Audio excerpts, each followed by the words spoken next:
big federal buildings are a little oppressive for middle-sized cities in this country. And so that was an issue that the judges and everyone were very concerned with. And the other was demystifying the courthouse.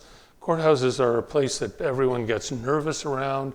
People, plaintiffs, defendants, their families, jurors aren't particularly happy going to the courthouse. So the issue was how to make it a much, not only pleasant, but not a scary experience. Introducing Bill is really a pleasure for me. Bill was a classmate of my closest friend at Harvard Law School, and that's really how I met Bill. I think there are probably very few lawyers who took the path that Bill did, going to Yale College, going to Harvard Law School, and then becoming an architect at MIT. So I think that background gives Bill a perspective that most architects don't have.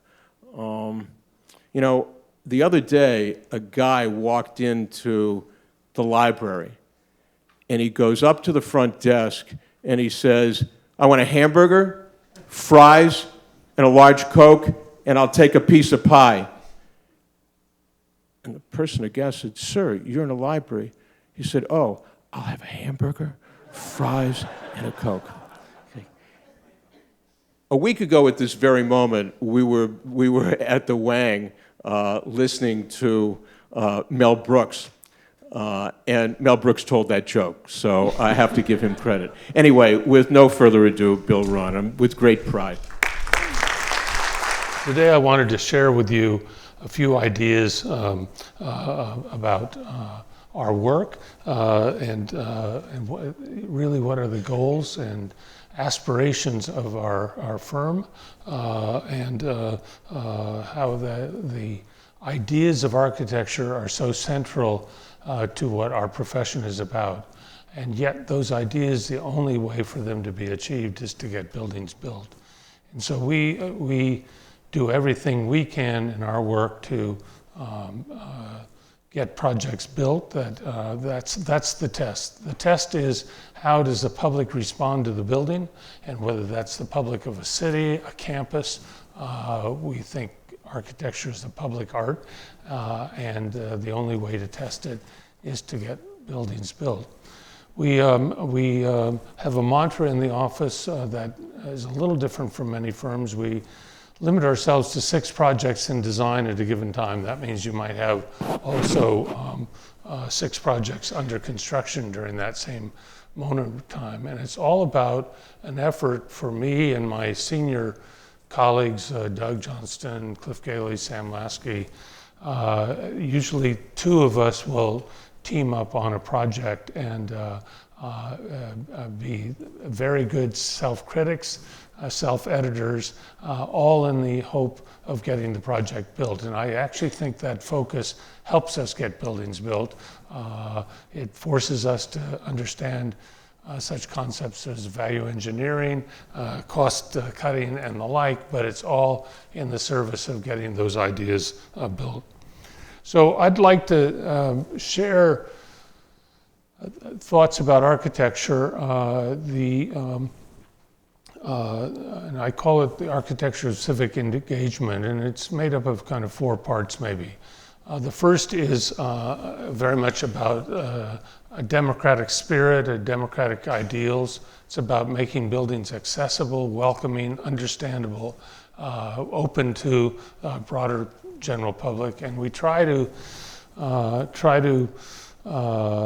bring to that effort really concrete ideas of how to make a building better for a broader public. A second is the importance of connections. Buildings are not successful unless they reach out to neighboring buildings, neighboring ideas, whatever. And those connections are fundamental. We hope they're meaningful. We hope they're unexpected. They are not about just context. It's not about just copying the history of the building next door or across the street, but they're about broader connections. The third is about kind of immediacy and intimacy. We tend to try to build buildings that, in a funny way, are smaller than they need to be because we believe in the rubbing of shoulders. That is the kind of essence of a civic culture, of rubbing of shoulders with different kinds of people. And we actually think buildings that have monumentality are drawing more attention to themselves than to their broader context. And the fourth is a really special focus on transparency and natural light. We think natural light is a good thing for the human experience. We think it's a good thing for sustainability. We think it's a thing about enjoyment. And we don't think of transparency as simply some metaphor for the openness of government or some other institution. But it's much broader than that. And I think as we proceed, you'll see examples of that today. So what I wanted to do was, I really picked 6 projects. I certainly gave you, the title of the lecture gives you a hint as to what those 6 projects are. And we'll have some discussion of ancillary projects a little, but we wanted to stay focused. So the first is, of course, Ozawa Hall at Tanglewood for the Boston Symphony Orchestra. When we were hired, we had never done a concert hall. That may have been a good thing or a bad thing, but it certainly made us focus laser sharp on the project for several years. We had several imperatives. The Boston Symphony said, first of all, the budget was very small, but the Boston Symphony said we wanted to have great acoustics. And as we all know, Symphony Hall is amongst the greatest acoustics in the world. It was a kind of tall order. We wanted it to, they also wanted it to respond to the Tanglewood landscape and not overshadow the landscape in any way. And they wanted the building to join the kind of informality, which we then interpret as democracy, of the visitors to Tanglewood, but it had to join to the intensity of the music experience of the Tanglewood Fellowship Program, which are 200 full fellowship students every year. They're in their 20s, and it's really a takeoff point for many people's careers. So taking those ideas forward, we always remind people that Tanglewood is, for much of the public, Tanglewood is this sense of a gathering of people from all walks of life and using the estate as almost their home. It's also these 200 students who are there working literally 7 days a week for 8 weeks on the campus. And you see those students all the time.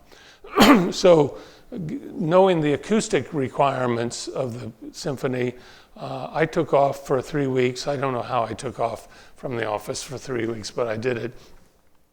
Amongst other places, went to Vienna, arguably one of the greatest halls in the world. Seiji Ozawa happened to be conducting that Sunday afternoon, and after the concert, he gave me an hour-long tour of telling me all the reasons he loved that hall. Pardon me. We also, Benjamin Britten's Aldeburgh Hall, north of London on the North Sea, was a powerful 800-seat hall. And we studied Berlin, Sharon's Berlin Philharmonie, even though, of course, we ended up with a building very different. And coming back on the airplane, started writing notes furiously, and it's kind of fun to go back and see which of those things came to fruition. But it's all about understanding kind of the nature of the hall by visiting many other halls. So Tanglewood itself, the building, just a moment. The building has a curved roof. It had to be very tall, and yet we were trying to respond to the landscape. It was brick when there was no brick building at Tanglewood, but we wanted to give it at least an importance or permanence. And of course, it has the wood porches that are kind of quite memorable, and the barn door that we'll see in a few minutes. And when we look at this view, there were 4 things we brought to this project which hadn't been done very often in the United States in the last 50 or 80 years, although you could see we could pick at some of the ideas from Europe. The shoebox-shaped hall, it is like a shoebox, is a powerful acoustic model. Symphony Hall is that at a very big size. This is 1,200 seats. We have loge boxes that open onto the stage, and you'll see in a minute that you see the head height of people in the loge boxes and on the stage are identical. We brought a lot of windows, natural light. Symphony Hall here has natural light, which they finally brought back. It was covered up during the war. And we always say someone in the audience here can see the whites of the eyes of the people in the balcony. So seeing this picture, you can see how the people in the loge box are at the same level as the musicians. And we call this the room for music. And these people are seeing the whites of the eyes of the people behind them. This is not listening to this at home in your living room. This is coming to a public performance and engaging the music. From almost any seat in the hall, you not only see the sky, but you also see the trees and the lawns outside the hall, and it really connects you to the Tanglewood landscape. And the whole building, those of you who've been there will say it's a wood building, of course. The walls are actually stucco, just ordinary cream-colored stucco, but everything that the human being touches and sits in is wood. And then the other thing we discovered in Europe is that when the hall is full, what you see are the balcony fronts. Lots of this other stuff disappears because it's all in service of music. And so all of that is fundamentally important to the building. So you can see the invention also of the barn door, and Ozawa, when he was rehearsing here, would often say, if he's blindfolded, he doesn't know whether the barn door is open or closed, and that's an acoustic compliment of the highest order to Larry Kierkegaard, who is our colleague on this project. And so you can see how that barn door becomes a real window into a concert hall. Of course, that barn door is often closed, and it is enjoyable for the orchestra looking the other way. And, but of course, it's a teaching institution. Here you have Seiji Ozawa and Bernard Haitink teaching the fellowship students, and that's where the intensity joins with the informality of place. We're very proud of Leo Baranek, passed away at the age of 100 about 3 weeks ago, and he was just a wonderful human being. But he did a book where he interviewed conductors, performers, and critics to rank the concert halls of the world. That, when you're kind of in your 70s, you can have the courage to do that. And ranked our building 13th in the world, and as you can see, the metrics here that we're very proud of. And we're equally proud that major musicians, Renee Fleming and many others, have chosen Ozawa Hall is a place for performance. So I say all this, the acoustics are what make the building a great building, but the connecting to the public and connecting to the public in an informal way as well as an intense way is what I think brings the building a kind of a special quality. The next project, and related, now these are smaller ancillary projects. Many of you will know Berklee College of Music building on Mass Avenue, and you can see the performance space here. Roger Brown, the president, and I started talking about the project. He needed a dining commons, And he said, you know, can't we get music into this space? And they did that down in the basement of the old building. They called it the Caf Show. And I said, why don't we literally do that? Build a cafeteria, push back all the seats, push back the servery to the back of the building so you can have performance right out on Mass Avenue overlooking the street. And we worked very hard with Sam Lasky to get the acoustics in that space really working. And here's that sense of space that you see on Mass Avenue. This is a view walking down the street. But more important, here's what goes on. And they have these CAF shows almost every night during the school year, during the week, and they have special performances and lectures and the like. And yet, the next morning, they serve breakfast and lunch. It's a real joy. Now, of course, Berkeley also has a deep 40-foot basement full of about the best recording equipment anywhere in the eastern United States, except perhaps New York. Of course, rooms for music can be about rooms for voice. This is Klarman Hall, which is under construction right now at Harvard Business School. And it's all about a hall of 1,000 seats, 500 of which are right here. And it's about carrying on a conversation, a dialogue with the speaker on the stage, and then a dialogue with other audience members. And we've got a special set of microphones that serve every seat. And it's no longer the typical thing where you see people passing the microphone around to engage an audience.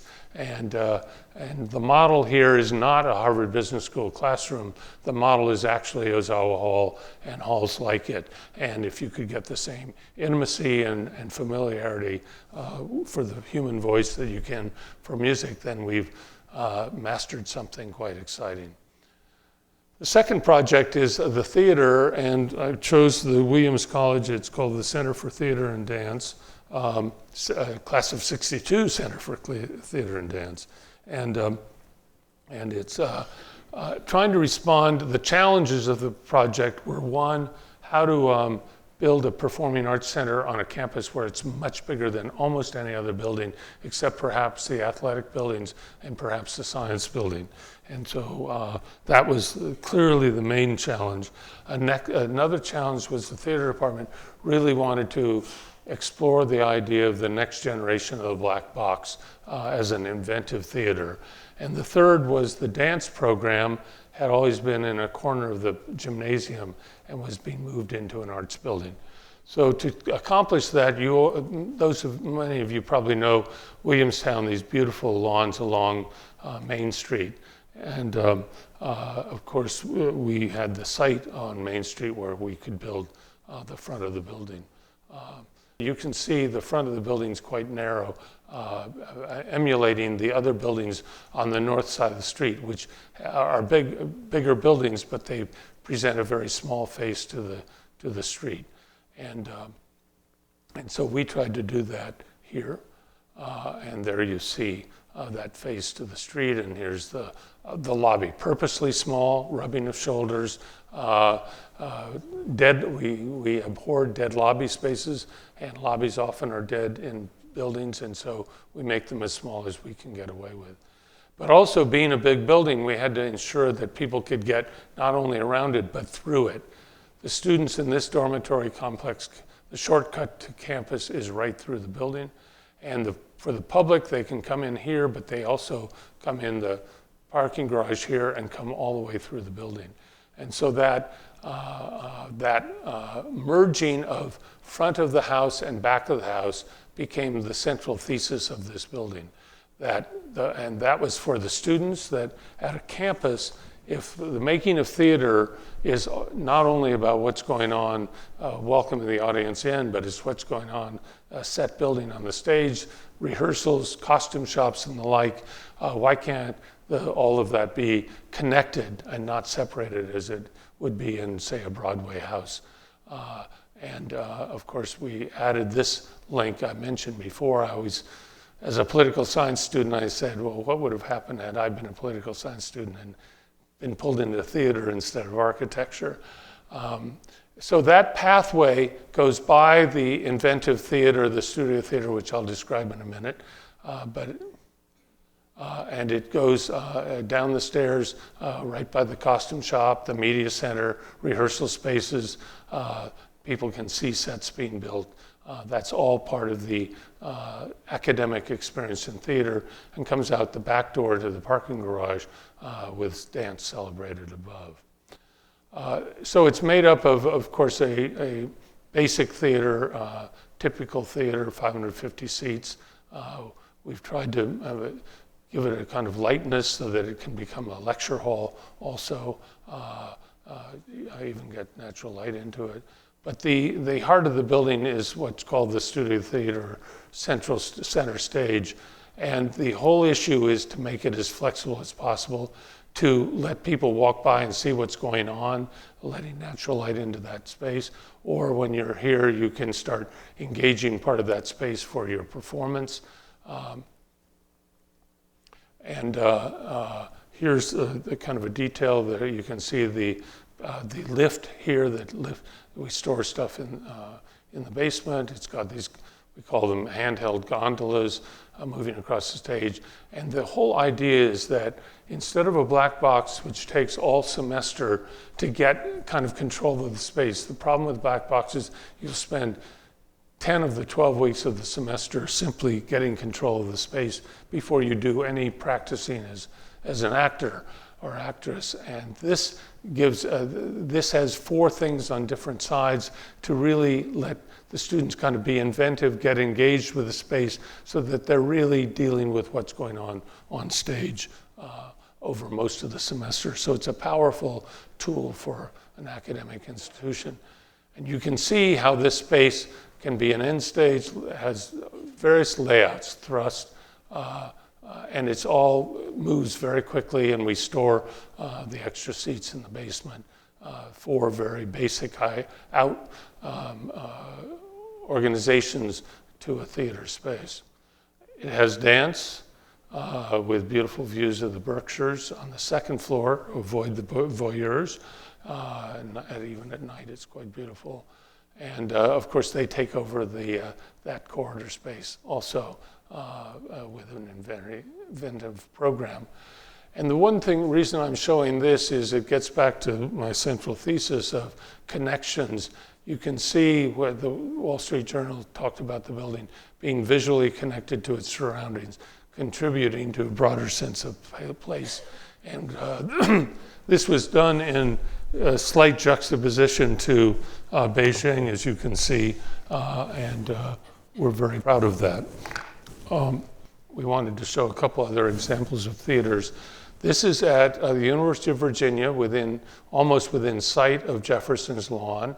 It's a building that's built into the hillside. You can get a glimpse in a minute. I'll show you another picture that you can walk up those steps and look into the theater. It's also a whole new theater lobby for a much bigger building. And this is the master plan for the Arts Precinct at the University of Virginia, which we did about a dozen years ago. Here you can see the building built in the landscape. We also did a music building down here. You can see here that you can walk up the steps and see down in the theater. And when you're inside the theater, you can see the sunlight. You can build sets here. You can do rehearsals in natural light if you want. It makes the interior of the space much more usable. What's interesting here at the university is the faculty's gotten so fascinated with the light that they leave the shades open, get everyone seated, then they pull those shades down before they start the performance. So they've really embraced this idea of the light becomes part of the opening of the show. And another, we'll call this a laboratory for the arts more broadly than just theater or music. It's at Duke, it's under construction. And the important now, I won't bore you with floor plans too much, but you can see we have multi-purpose studios. And these are the real clean studios. They're music, they're media activities, their theater. These are the real dirty studios, the visual artists, and these are hybrids that can float either way. And the whole idea, it's an interdisciplinary project. A theater faculty member may get one of these spaces just for a semester, and then he has to give it up, or she. A visiting artist might be there for a semester. The idea is that this building will keep changing around all year, every year, every semester. But it's also about, of course, engaging everyone in the building with what's going on inside the spaces. So here you're looking into the dance space, which is moderately easy to do. But here's each of those multi-purpose rooms has a barn door system that works as this. It can be open and really engage what's going on, even during something going on in there. That door can close, and there's still a glass wall here, so you're seeing what's going on, but you're not quite part of it, acoustic separation. Or you can close that and make this a very private space that some faculty would want. It's a way to, over time, make this building much more flexible and give people the opportunity to do these, but not force them to do it. Now, the third project is Temple Beth Elohim, which is out in Wellesley. And if I were to say what the architect's challenge was, the main was celebrate and strengthen the already powerful sense of community in that temple. It's a temple that's existed for about 40 years, very egalitarian, non-elitist, and they wanted to keep it that way. A second was to figure how the building can expand for the high holidays. Most Jewish synagogues have real trouble with that. A third is they wanted a sanctuary that connected to nature. And the fourth very important thing and very explicit was they wanted connections to Israel. So we, obviously we'd never designed a synagogue before either, and worked very closely with the building committee. And they took us to Israel. They've always said to teach us about Judaism. This is Sam Lasky again, and I teach us about Judaism, and we would teach them about architecture. So obviously this is Supreme Court in Jerusalem, and this is the Western Wall. But this is a very important slide. This Sfat is a town in the north of Israel, and its synagogue, its small synagogue, you had to enter through a courtyard. And this idea of coming out of the secular world into this kind of intermediate space before you went in the front door of the synagogue. This is the rabbi, by the way, Sissenwein, who's still there. And everyone was captivated by this. And we said, we're going to have to think about it for Wellesley. But I said, Wellesley's not in quite a courtyard climate like northern Israel or Southern California, where I was from. But alas, we came up with a plan. Here's the Jerusalem stone, by the way, which is another connection. And here's the courtyard. And the courtyard is 75 feet by 75 feet square. The sanctuary inside is exactly the same size, and the room beyond, which doubles for high holidays, is exactly the same size. So you have these three spaces, and that's about, to me, connection. That's about a kind of unexpected connection that people start making very clear. This also allowed you, as you walked into the complex, to see the sanctuary even before you entered the building, which is something that is not usually done too. The sanctuary itself has flexible seating, can be in the round, can be square, obviously deals with the exterior in different climates, and also looks out to the courtyard in another direction. And of course that means it's a very flexible space, but it's gathered within the circle of bench seats, which was another thing we saw in some synagogues in Jerusalem and elsewhere. Quite frankly, it's quite common, and that we brought to this project too.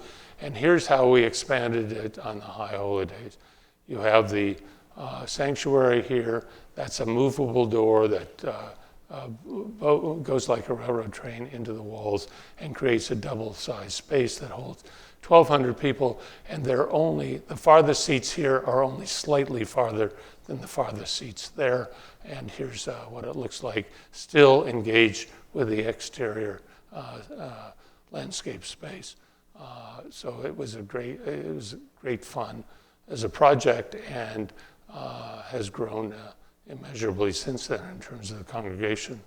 The fourth building type, a different civic type, and it's also, of the six, I'm kind of embarrassed that 3 of them were buildings that was the first of the type. So we'd never designed a courthouse before. This is in Cedar Rapids, Iowa.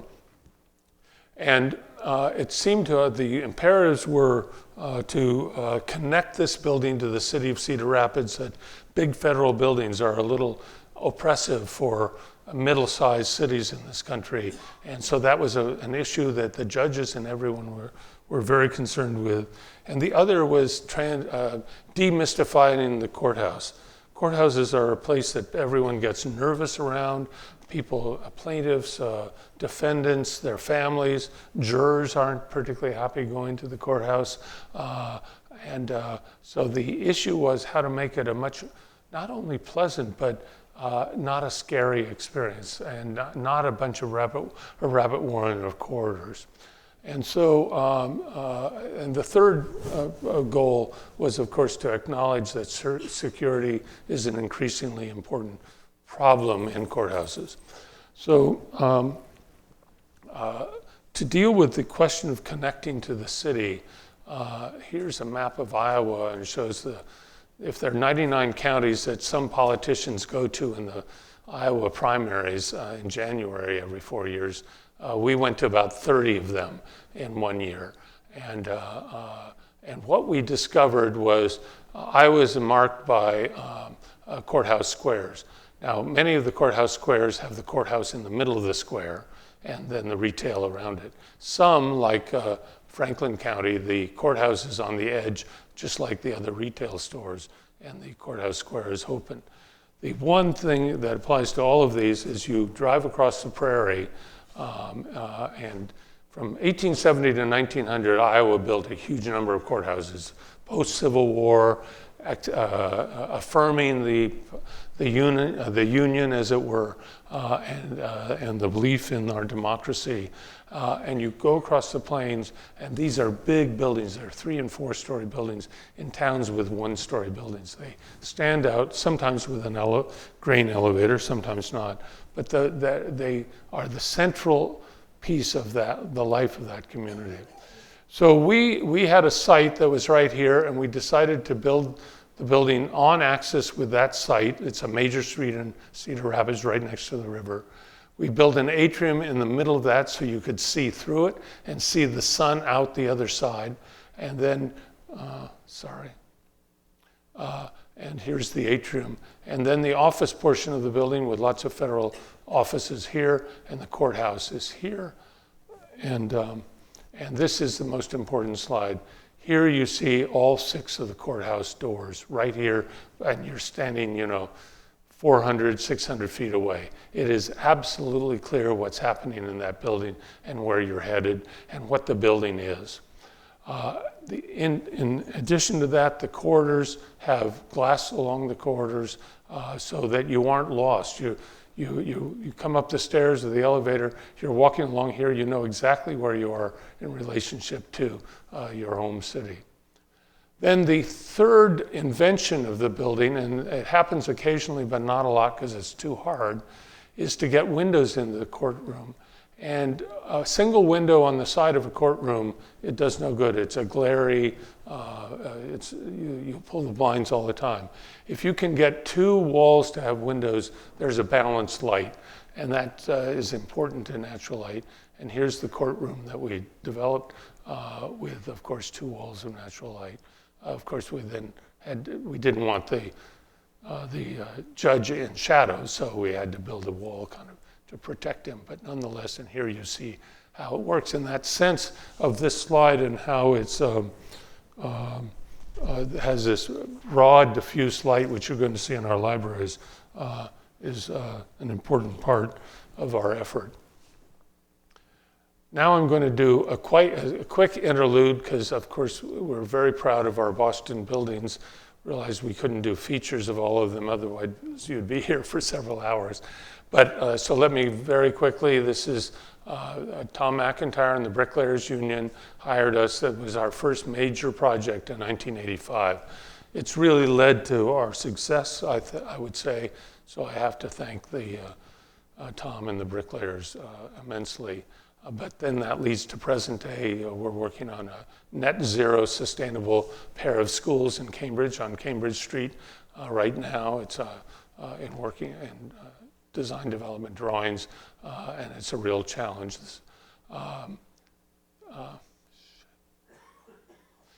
This is another important group of buildings we did was at Northeastern. We did a master plan for the West Campus and built 6 buildings under President Freeland.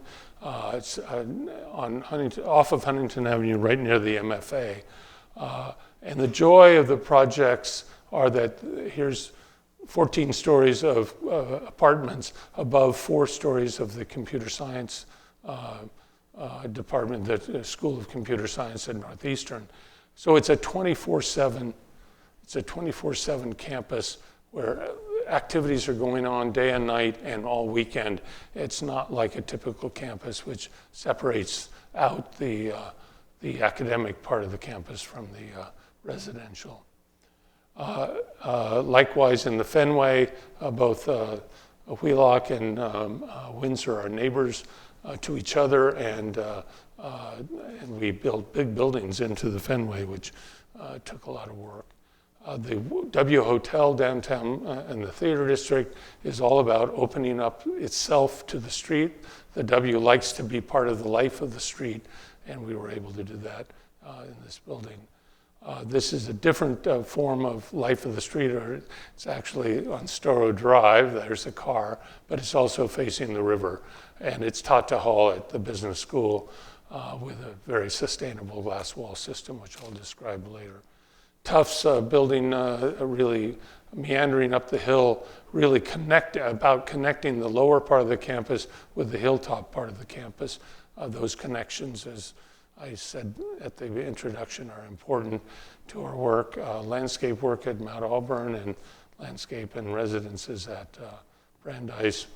Music building just opened at Exeter, and this is 20 years old, theater at Babson in Wellesley. 2 other religious buildings that probably, I guess, helped us get the synagogue. The one was a chapel at Babson from the mid-90s, and the other is the Community of Jesus on the Cape much more recently. And here's, again, connections and transparency at Milton Academy, where the science faculty wanted glass walls on all the lab spaces and all the teaching spaces, part of attracting more students to science. I was a poster child for this as one who loved high school and yet never got into science, and I kind of wonder what would have happened had I gone here instead.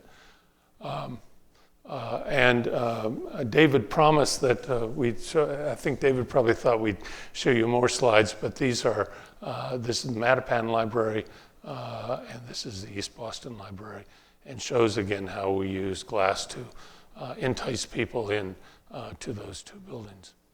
But I want to return now to libraries more specifically, and I guess I should start with Cambridge so we can end with Boston, but that's always a dangerous thing. Cambridge, the Cambridge Library site they selected, and it took them years to select the site, was along the edge of that park, right by the high school. It's hallowed ground. It was a park that came out of a major political movement around the Vietnam era, and the neighborhood was adamant that it should not be decreased in size by a square inch. Second is Susan Flannery used to remind us, she's the director, was just retired director of Cambridge Library, wonderful, wonderful visionary. She reminded us that 50 languages are spoken in the homes of Cambridge, and this library is for each and every one of those people.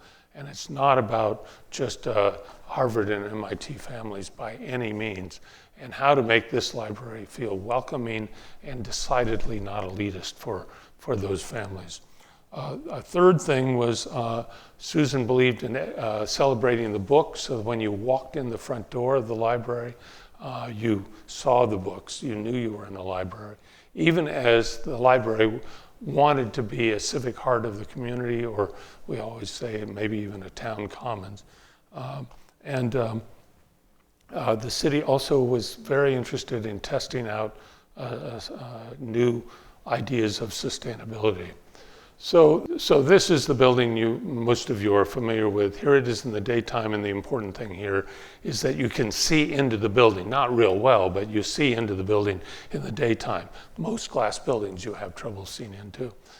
But you can see how this building was built right on the edge of the park. The grass comes along right through here and into the floor of the building.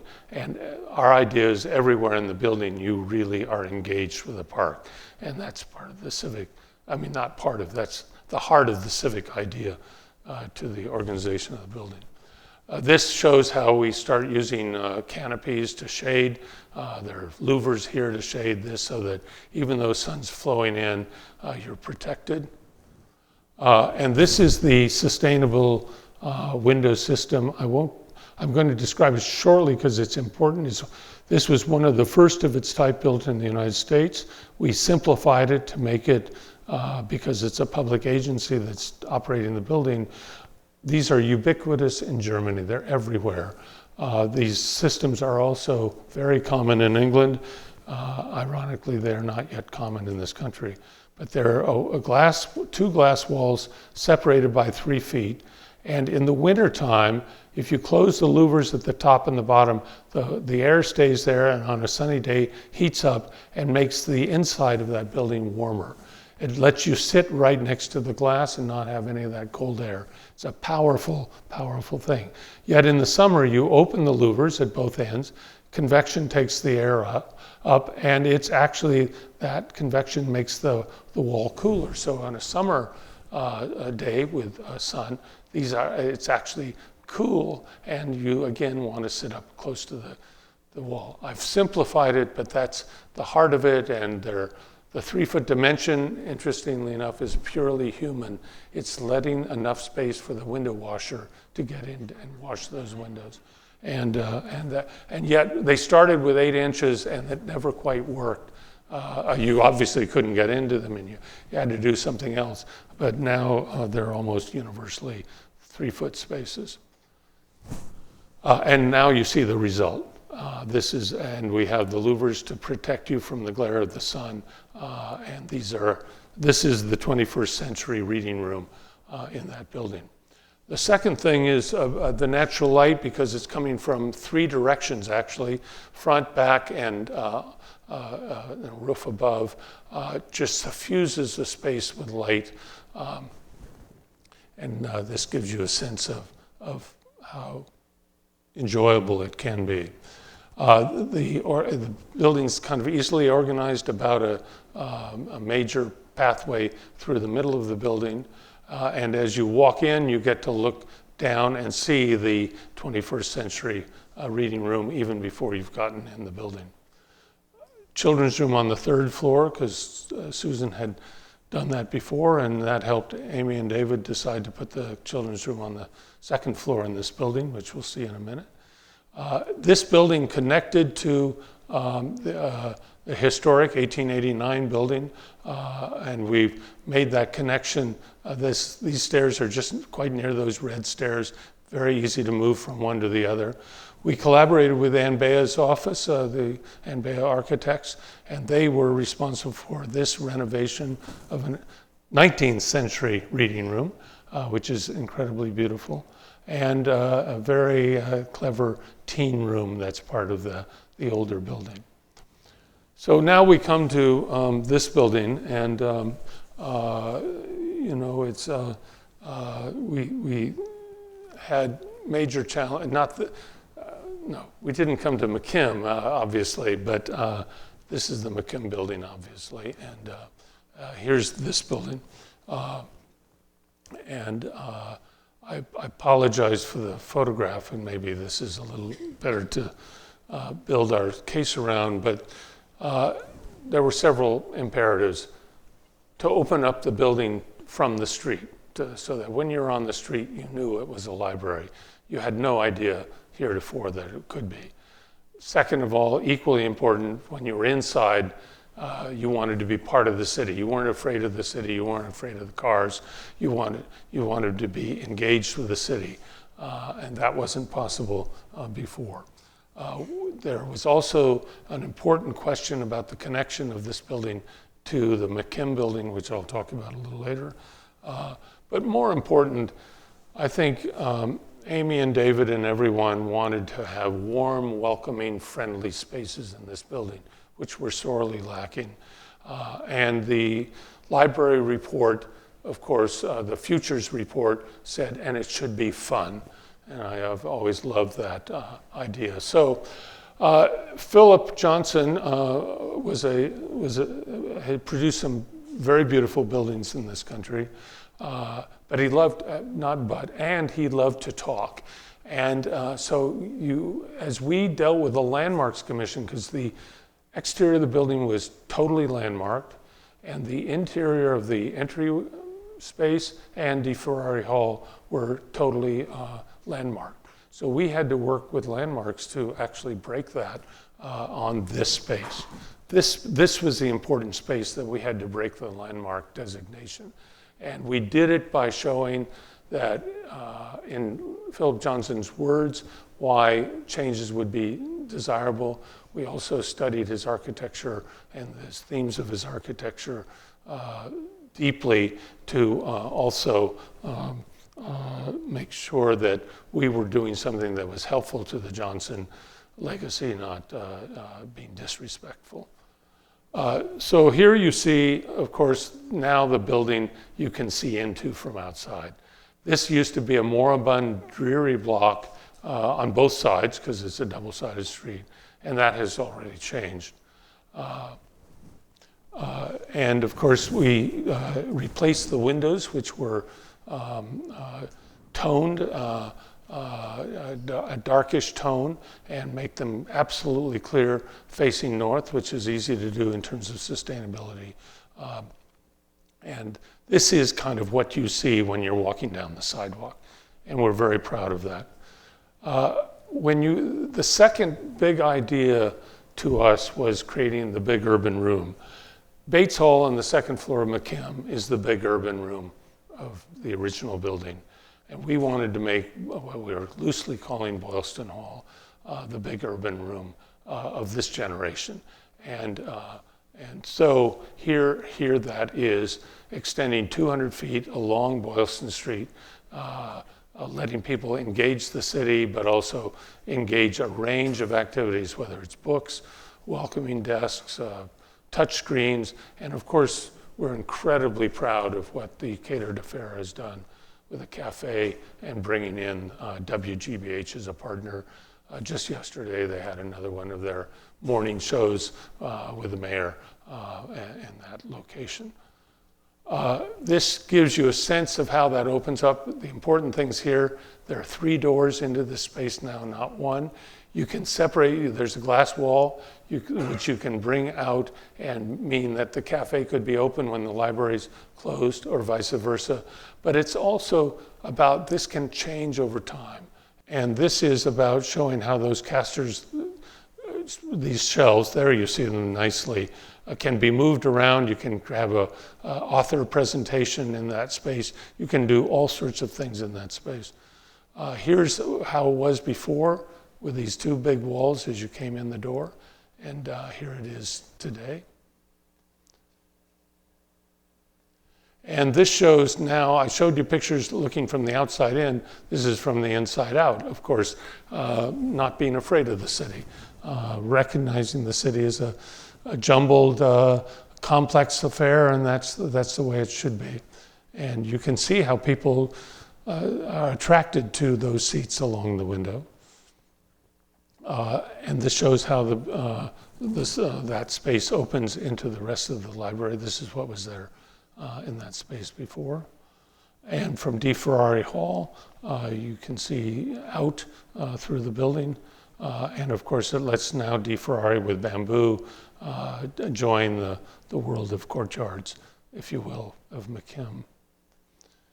The second floor, which I'd love to spend more time on, but it's of course got the children's room on the second floor, and it's got the teen room up there. Also, it opened first, as you all remember, before Phase 2 did.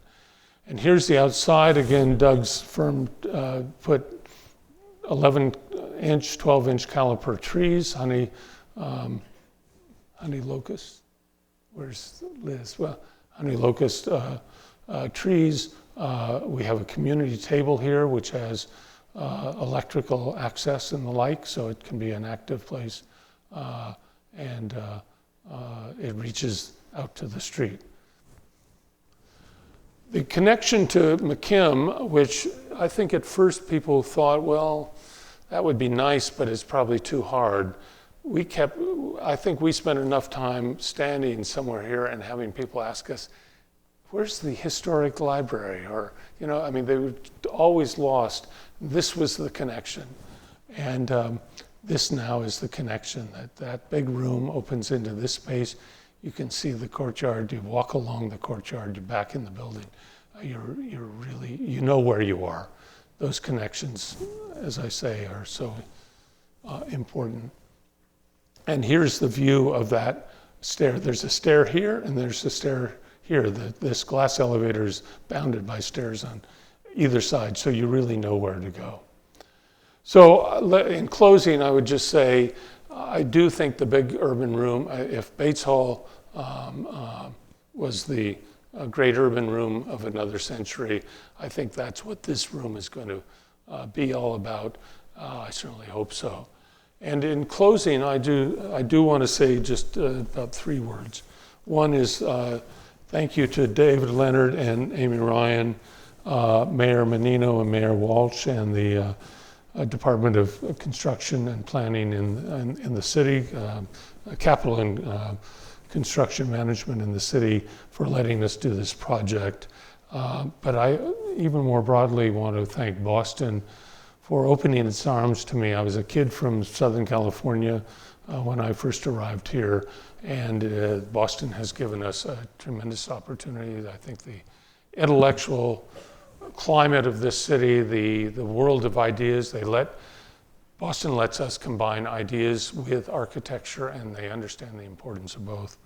And I guess I do, as Ron said, I came to architecture through a circuitous path.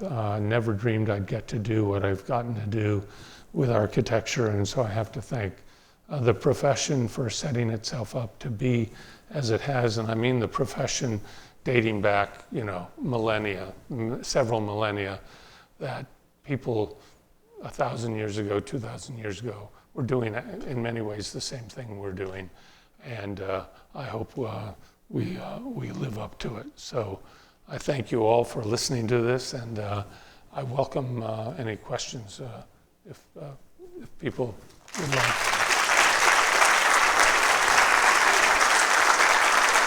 I'm very impressed with the windows at the Cambridge Public Library.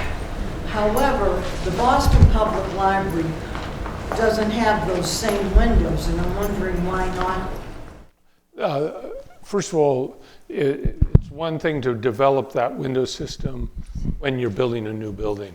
To retrofit it into an existing building would be next to impossible. We also made the decision we weren't going to poke holes in the exterior of the walls of this building. And so it was just the realities of, we call it a double skin window wall system, and the realities of it just made it out of the question. I don't know, we always felt, particularly along Boylston Street facing north, we didn't have the problem with sun and glare, that Cambridge was facing south and really had to use that system with the louvers within the windows to modulate the light. So there were all those reasons. But you should ask that some new buildings start using it because it's a really fascinating system. One of the great things about the glass elevator is it gives wheelies the same experience as the walkies. And it's really great. It's kind of, you know, like what Pei did in the Louvre. I didn't see that kind of piece in the other buildings of people in wheelchairs getting the same experience as people who walk. And it's not just a question of having a good elevator somewhere, but it can be a question of just building that into it. And the glass elevator is great, but I didn't see things like that elsewhere. Maybe. That's a really interesting question that we've never kind of analyzed. We put the glass elevator in this building simply because then it would make the connection to McKim even more obvious. And I've never until this moment had heard the idea of it as a kind of part of a ADA kind of equivalency. I think it's a very interesting question, and I don't have any, I mean, it just hasn't come up in my experience in architecture, and I think that would be very useful to kind of push forward, because you are absolutely right. It would make that experience start being the equivalent of climbing stairs. So.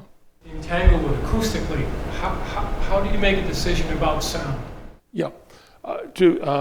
The issue on the shoebox shape is basically, in fact, I'll pretend this is a shoebox shape hall and I'm the musician. The music I play goes off that wall, off the ceiling, and back into the space. And because it's not a perfect circle, which brings everything back to the focal point, it spreads the sound out through the building, so it's incredibly even through the building. And so when you have balconies, that does it even more, because you can imagine the first sound comes under the first balcony, comes right back into the orchestra seating, which is important. The next one is going up farther. So you've got all these arrows going through the building, and that's the heart of the idea of a shoebox-shaped hall. And in New York, Avery Fisher had a non-shoebox. They had angled walls, so all the sound kept going to the back of the room and just not being in the middle of the orchestra. The hardest place to get sound is in the middle of the orchestra. My friends at Symphony Hall, I have season tickets on the second balcony. They keep telling us we've got the best seats in the house acoustically, even though I have trouble seeing the people on the stage. As far as the Cambridge Library and the Boston Public Library, you've taken historic buildings and built onto them. We've had, where we live, a problem with our library because the town couldn't agree on attaching a modern building to the historic building. How do you overcome that problem? Well, it's also, I mean, we could spend hours on that question. What we did, I'll just take, to make it brief, what we did at Cambridge, we took several of the lines of the old building, I could almost pull it on the screen and show you, and tied all the lines of our new building into it. We took the top of the second floor, tied it into where the eaves of the roof of the old building. We took we found the same color limestone in the old building and put it up on the third floor of the new building. We do all those things so that the building kind of sits quietly next to this building and isn't kind of glaring. And then you have to make the connection special. And we actually created an outdoor terrace at the connection to the old building so that the imposition of the tentacle reaching out to it became much smaller. And it just, people found it very pleasing. I expected would have more problems with it, but we didn't. But I think you have to make sure that you have these real connections between the two buildings so that softens the glaring difference. That's what I would say. And then get a good architect to help you. Yes, back there. Would you talk something about your internal color scheme and making it warm? Well, colors, I think colors are practically the hardest thing in architecture because there are no right answers. Everyone has different opinions and they're totally legitimate. And so I tend to trust clients as much as I trust myself or our team. And by the way, these projects, it's not all about me or even my senior people. We have an office of 45 people, and all of them are deeply involved in these kind of questions. And so often there are other people on the teams who kind of do the initial color studies that we show clients. But this is the extreme example. I don't know if Susan Flannery might be in the room. I don't know if she is, but she loves color, very thoughtful about color, and she developed the red of those red stairs.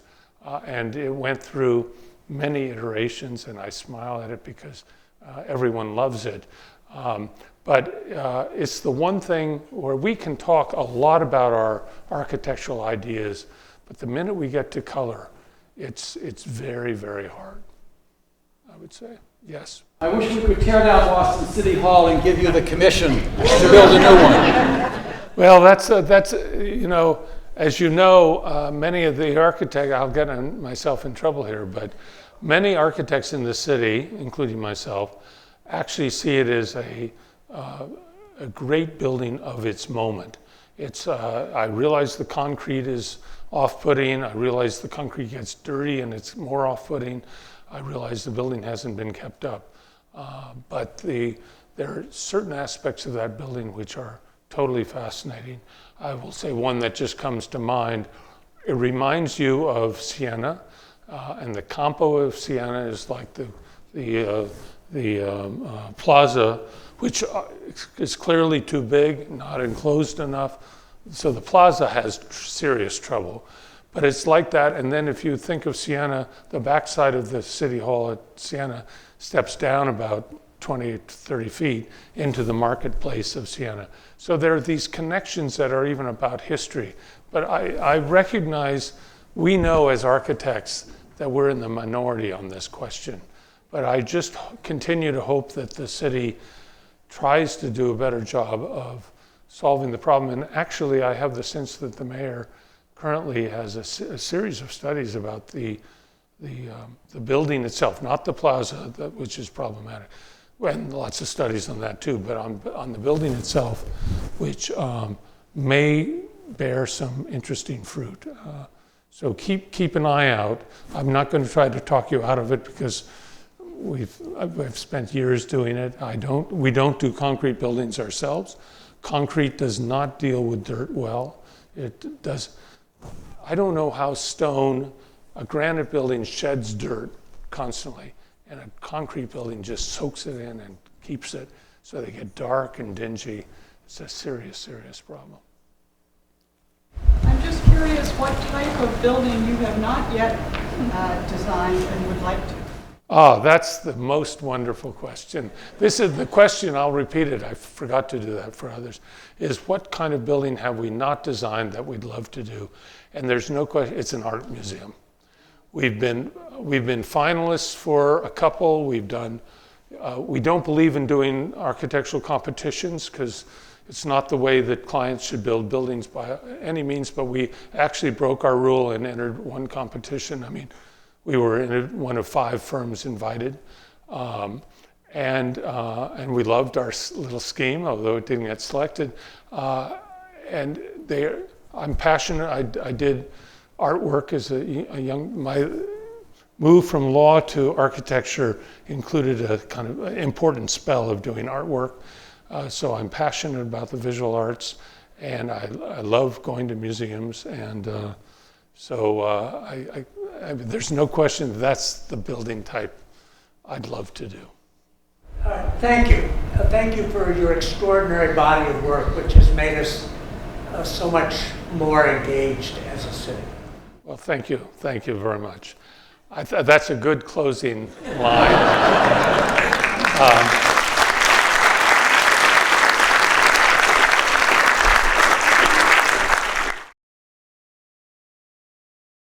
Samso is known for the most exquisite organic food in the entire country of Denmark.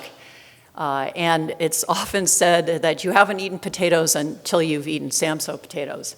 They supply some of the finest restaurants in Copenhagen.